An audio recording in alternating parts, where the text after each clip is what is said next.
Sebelum kalian menonton video ini, jangan lupa like dan subscribe ya. Terima kasih. Assalamualaikum warahmatullahi wabarakatuh. Salam sejahtera. Apa kabar anak-anak semua? Berjumpa kembali dengan Ibu Mimi Jamila. Kali ini kita akan belajar bahasa Indonesia untuk kelas 9 semester genap. Materi kita kali ini adalah tentang teks diskusi. Kompetensi dasar pada pembelajaran ini adalah 3.9. Mengidentifikasi informasi teks diskusi berupa pendapat pro dan kontra dari permasalahan yang dibaca dan didengar.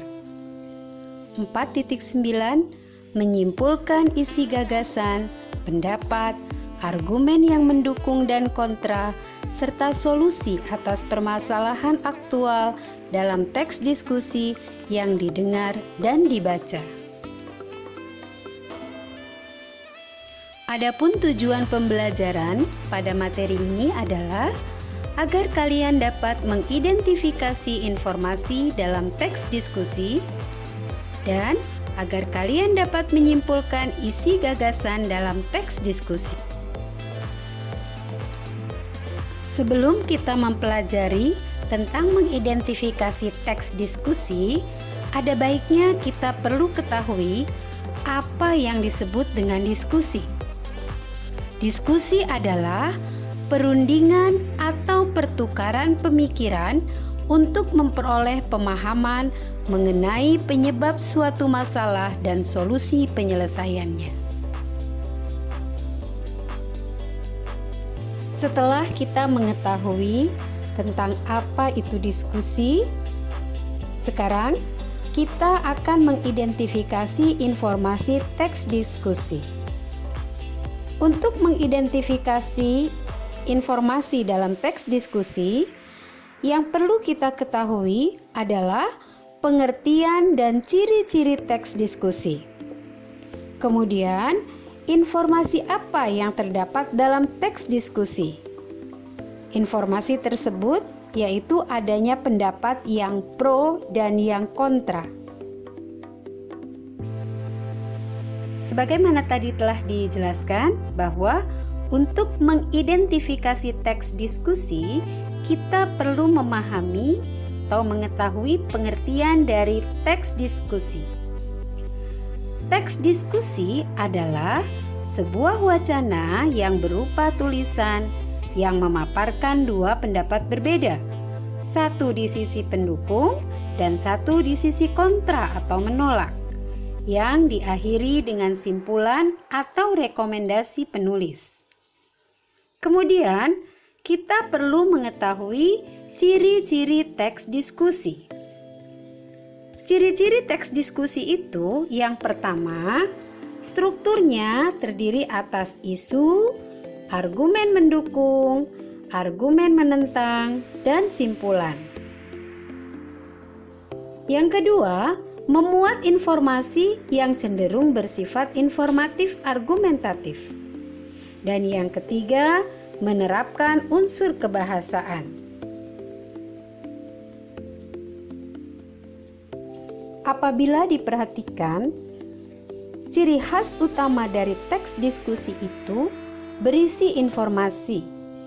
Informasi tersebut berupa pendapat yang mendukung atau pendapat yang pro dan pendapat yang menentang atau pendapat yang kontra. Pendapat pro atau yang mendukung adalah pendapat yang berisi pernyataan yang mendukung, menunjang atau menyokong pendapat orang lain. Sedangkan pendapat yang berisi penentangan atau ketidaksetujuan terhadap suatu pendapat disebut pendapat kontra. Kedua pendapat tersebut biasanya terdapat dalam isi teks diskusi. Setelah kita memperhatikan ciri-ciri teks diskusi, sekarang kita akan mengetahui tujuan atau fungsi teks diskusi. Tujuan atau fungsi teks diskusi adalah 1. Menyampaikan gagasan atas suatu permasalahan dan menghargai gagasan yang dikemukakan orang lain. Kedua, menghubungkan fakta dan data dari sudut pandang dan latar belakang. Yang ketiga, menanggapi dan mengungkapkan suatu permasalahan.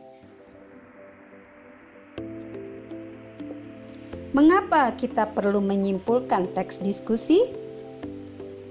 Menyimpulkan teks diskusi diperlukan untuk lebih memahami teks diskusi secara keseluruhan agar dapat mengambil intisari atau rangkuman isi teks diskusi. Dengan demikian, kita lebih dapat memahami teks diskusi itu dengan baik. Untuk menyimpulkan teks diskusi, kita perlu mengetahui langkah-langkahnya. Apa saja langkah-langkah menyimpulkan isi teks diskusi itu? Yang pertama yang harus kita lakukan adalah membaca teks diskusi tersebut. Kemudian yang kedua, mencatat isi pokok teks diskusi. Barulah yang ketiga, menyusun gagasan-gagasan pokok yang terdapat dalam teks diskusi tersebut. Demikianlah pembelajaran kita pada hari ini tentang mengidentifikasi dan menyimpulkan isi teks diskusi.